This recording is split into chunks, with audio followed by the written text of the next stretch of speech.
Bermuda triangle, क्या ये Atlantis की कोई खोई हुई तहजीब है या ये वो जगह है जहां पर एलियंस इंसानों से आकर मिलते हैं?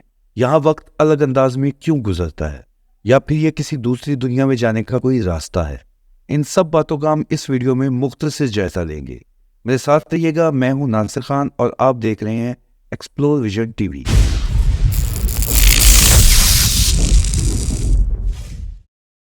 बरमूदा ट्रायंगल फ्लोरिडा, पेट्रियाको और आइलैंड ऑफ बरमूदा के दरमियान वाक़या है, जो कि तकरीबन सारा का सारा पानी पर है। इसका साइज तकरीबन 13 लाख स्क्वायर मीटर से लेकर 30 लाख स्क्वायर किलोमीटर तक हो सकता है, या शायद इससे भी ज्यादा। बरमूदा ट्रायंगल के अंदर तकरीबन 40 से ज्यादा बहरी जहाज और 20 से ज्यादा हवाई जहाज गुम हो चुके हैं। वक्त के साथ साथ बरमूदा ट्रायंगल पुरस्रार से पुरस्रार होता चला गया। इस पर बहुत सी बुक्स लिखी गई, बहुत सी न्यूज़ आई, बहुत से पम्फलेट शाया हुए, बहुत सी डॉक्यूमेंट्रीज बनी, बहुत सी मूवीज़ बनी। लेकिन 4 साल पहले most popular YouTubers mister beast अपने कुछ दोस्तों के साथ बरमूदा ट्रायंगल में 24 घंटे गुजारने के लिए गए। वो ये साबित करना चाहते हैं कि बरमूदा ट्रायंगल के बारे में जो कहानियाँ और अफसाने हैं, क्या उनमें कोई हकीकत भी है या ये सिर्फ एक मिथ है। और मिस्टर बीस्ट के मुताबिक वहाँ पर नहाने का बहुत मज़ा आया, उन्होंने काफ़ी मस्ती की और उनके मुताबिक वहाँ पे कुछ भी ख़तरनाक नहीं है। लेकिन रुकिए ज़रा, क्या सिर्फ एक यूट्यूबर्स की बात मान ली जाए, या ऐसा कह लीजिए कि कुछ यूट्यूबर्स की बात मान ली जाए और उन सब सैकड़ों बुक्स, न्यूज़, डॉक्यूमेंट्रीज, मूवीज़ को सिर्फ इस बिना पर झूठ समझ ले कि कुछ यूट्यूबर्स, व्लॉगर्स ने ये बता दिया है कि ये सब कुछ एक मिथ है। तो चलिए थोड़ी डिटेल में नज़र डालते हैं कि बरमूदा ट्रायंगल में आज तक क्या क्या रिपोर्ट होता रहा है। तो बात करते हैं सबसे पहले फ्लाइट 19 की, जो शायद बरमूदा का सबसे फेमस वाक़या है, जिसके बारे में सारी दुनिया जानती है। साल 1945 5 दिसंबर दोपहर 2 बजे तकरीबन यूएस एयरफोर्स के 5 जंगी जहाज़ फ्लोरिडा से टेक ऑफ करते हैं अपनी रूटीन ट्रेनिंग के लिए। इस मिशन को नाम दिया जाता है फ्लाइट 19।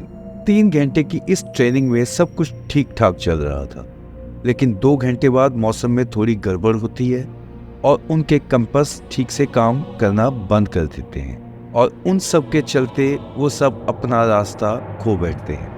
और बिल आखिर शाम 7 बजे उनका आखिरी मैसेज सुना जाता है, All planes close up tight. We'll have to ditch unless landfall. We all go down together. और उसके बाद से उनका आज तक कुछ पता नहीं। लेकिन इससे भी हैरत अंगेज बात यह कि उस हादसे के कुछ वक्त के बाद एक और प्लेन को उनको सर्च करने के लिए भेजा जाता है। उसके बाद से आज तक उसका भी कुछ पता नहीं चल सका। इसमें ज़्यादा हैरान कर देने वाली बात यह है कि सर्च जहाज़ या रेस्क्यू जहाज़ जदीद टेक्नोलॉजी से लेस होते हैं। उनमें तमाम मुश्किल हालात से मुकाबला करने की सलाहियत मौजूद होती है। उनमें मौसम से या किसी भी किस्म के ख़तरात से निपटने के आलात मौजूद होते हैं। लेकिन इसके बावजूद वो एक मैसेज भी ग्राउंड पर नहीं भेज सकते। इसके बाद इन दोनों जहाज़ों को तलाश करने के लिए एक नया मिशन तरतीब दिया जाता है, लेकिन इन दोनों जहाज़ों का कुछ पता नहीं चलता। हाँ, इस बार ये ज़रूर हुआ, इस मिशन के तमाम जहाज़ों में से किसी को भी कोई हादसा पेश नहीं आया। इसी तरह काफ़ी बहरी जहाज़ भी बरमूदा की पुरस्कारियत की नज़र हो चुके हैं, जिनमें इंग्लैंड का एक बहरी जहाज़ HMS एटलांटा, जो अपने पूरे क्रू के साथ 1880 में गायब हो गया था। फिर 1918 में एक और अमेरिकन बहरी जहाज़ 309 मुसाफिरों के साथ गायब हो गया। और अगले ही साल 1919 में एक अजीब वाक़या पेश आया।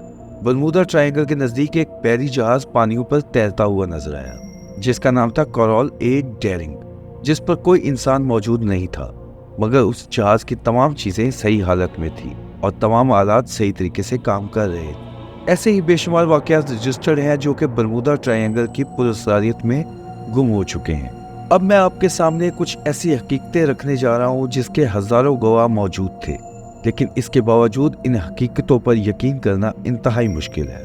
14 अप्रैल 1561 का दिन, जर्मनी का शहर न्यूरम्बर्ग, वहाँ कुछ ऐसा वाक़या पेश आता है जिसके हज़ारों गवाह मौजूद थे और उस वाक़या को लोगों ने न्यूज़पेपर और पम्फलेट में भी शाया किया।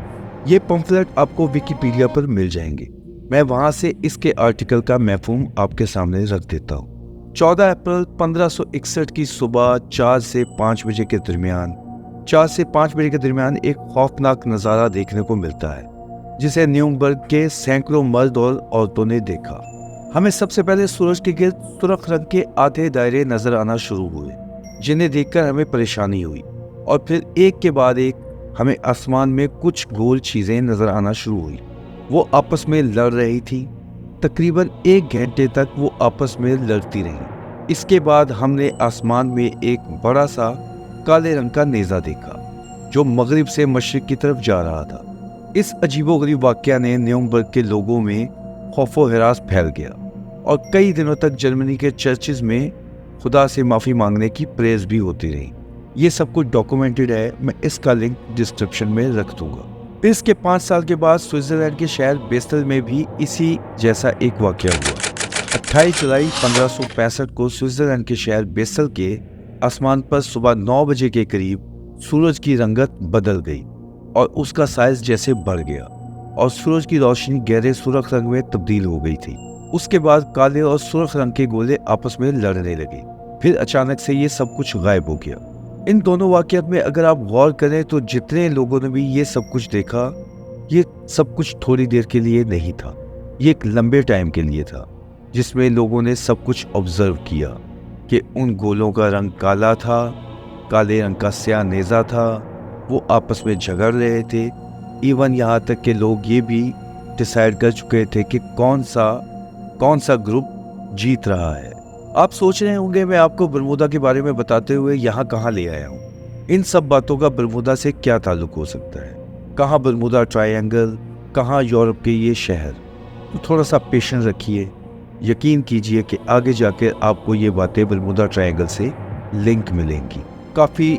वैसे तो बरमूदा ट्रायंगल पे काफ़ी एयर ट्रैफिक रहती है, लेकिन क्या आप जानते हैं कि कुछ जहाज़ ऐसे भी हैं जो उन मखसूस हालात में फंसने के बावजूद भी वहाँ से वापस आ चुके हैं।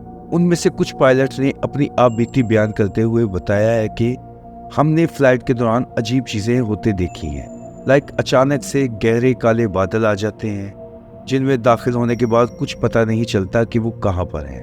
तमाम बरकी आलात अपना काम ठीक से करना छोड़ देते हैं। कंपास भी सही से रास्ते का तयन नहीं कर पाते। जो फासला हमने 1 घंटे में तय करना होता है वो 20 से 25 मिनट में तय हो जाता है, जबकि एरोप्लेन की स्पीड भी नहीं बढ़ती। ऐसे ही बेशुमार वाक़यात मैं आपके सामने रख सकता हूँ, लेकिन वक्त की किल्लत की वजह से हम कंक्लूजन की तरफ बढ़ते हैं। तो दोस्तों, ये सब चीज़ें इशारा करती हैं पोर्टल्स की तरफ। जी हाँ, पोर्टल्स, जो एक जगह से दूसरी जगह जाने के दरवाजे होते हैं। एक जहान से दूसरे जहान में जाने के दरवाजे, हमारी ज़मीन से किसी दूसरी दुनिया में जाने के रास्ते, या फिर हमारी ज़मीन से हमारी ही ज़मीन में जाने के कुछ शॉर्टकट्स रास्ते, जिनके बारे में आज की साइंस भी यकीन कर चुकी है। ये सब कुछ मुमकिन है, लेकिन अब तक साइंस ये बयान नहीं कर सकी कि ये कैसे किया जा सकता है। तमाम मज़ाहिब भी इसके बारे में इशारे देते रहे हैं। दीन इस्लाम में भी इसके बारे में वाज़े इशारे मौजूद हैं। कुरान पाक में और अहादीस में इसके वाज़े इशारे हैं। मिसाल के तौर पर मलका सबा का तख्त पलक झपकने में हज़रत सलमान के दरबार में आ जाना, असहाबा काफ का गार में 300 साल तक सोते रहना और जब बाहर आना तो जैसे कुछ ही वक्त गुजरा हो, हज़रत अदीस अलैहिस्सलाम का दूसरे आसमानों पर जाना, और अगर साइंस की नज़र से देखते हैं तो यूएफओ के बारे में बार बार बातें होना। मैं इस बारे में घंटों आपसे बात कर सकता हूँ, बेशुमार डिटेल्स आपके सामने रखता हूँ, बेशुमार सबूत आपको पेश कर सकता हूँ, लेकिन उसके लिए मुझे आपके इंटरेस्ट की ज़रूरत है। अगर आप लोग अपना इंटरेस्ट शो करेंगे तो मैं आपसे वादा करता हूँ कि हम सब मिलकर इस खोज के सफ़र को जारी रखेंगे और इस दुनिया के दरवाज़ों को खोलेंगे जो हैं तो हमारे सामने, मगर हम उनको देखकर भी अनदेखा करते हैं। कमेंट्स करके ज़रूर बताइएगा। वस्सलाम।